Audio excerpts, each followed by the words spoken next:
The next guy they picked was one of your boys, Renardo Green, the cornerback from Florida State. I texted you, I think after the draft, or maybe it was after that round or after that pick. I don't remember. No, I think it was at the end of the draft because they picked two Florida State guys, and I wanted to see what you thought. And you were really high on him. Played outside corner. I've heard that they see him as one that can play outside and inside. I've even heard people suggest that maybe down the road he could play like a free safety, be that center fielder that the 49ers haven't had.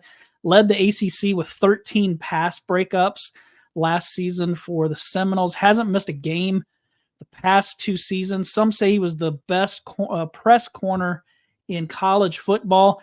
Maybe a little grabby, so that's going to be something that he's going to need to work on. We don't want the Ambry Thomas stuff going on where there's pass interference penalties.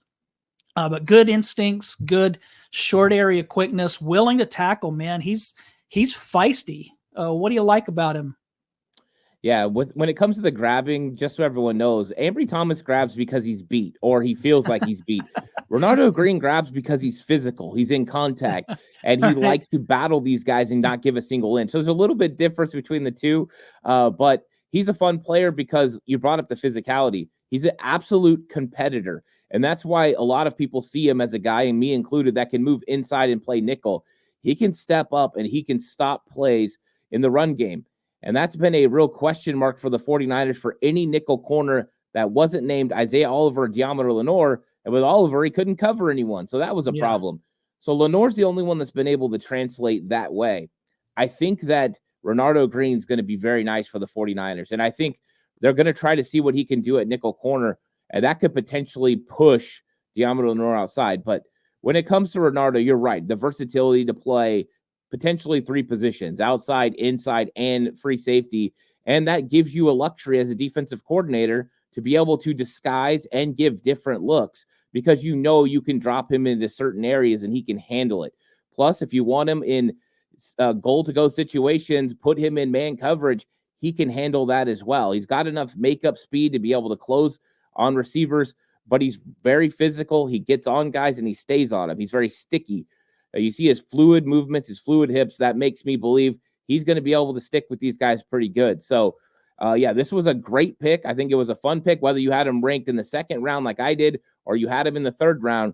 Pick 64, the last pick of the second round. If it was a third round, go ahead and you grab him right now. I think it was a great selection for the 49ers.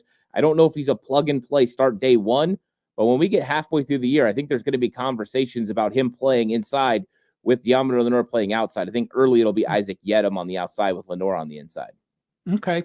So if you have Ward and Lenoir as your starters, you think early on Yedem might have the advantage, but by mid-season, maybe Green it becomes that number 3 corner? Yeah, I think so, because I think it's just going to take him a little bit of time to acclimate to what they ask him to do. It's a lot when you're playing nickel corner. That's why I was so impressed with what Diamondre Lenoir did last year, being able to handle both roles. You have to be able to be a cornerback that can have a two-way go, cover guys to the inside, cover guys to the outside. That's a lot of space. You got to be able to cover them vertical, especially if you're in man coverage. But then you got run responsibilities as well and run fits. And that means you're working with linebackers to be in the right spot at the right time to be able to make plays. You've got to be sometimes the backside support and be there for cutbacks or counter plays. And you've got to be able to fill gaps if the plays come in towards you. So it's a lot there. Plus, when you look at what the 49ers struggled with at the end of the season last year, it was the alley defender being able to make tackles on the outside. That's what Renardo Green would be a lot of the time, is the alley defender. I think he can handle that, but there's a lot of things you have to learn along the way. Once he gets there mentally and he doesn't have to think anymore, his instincts take over. He's so instinctive. That's when big plays are going to happen. And that's when he's really going to be dynamic on the field.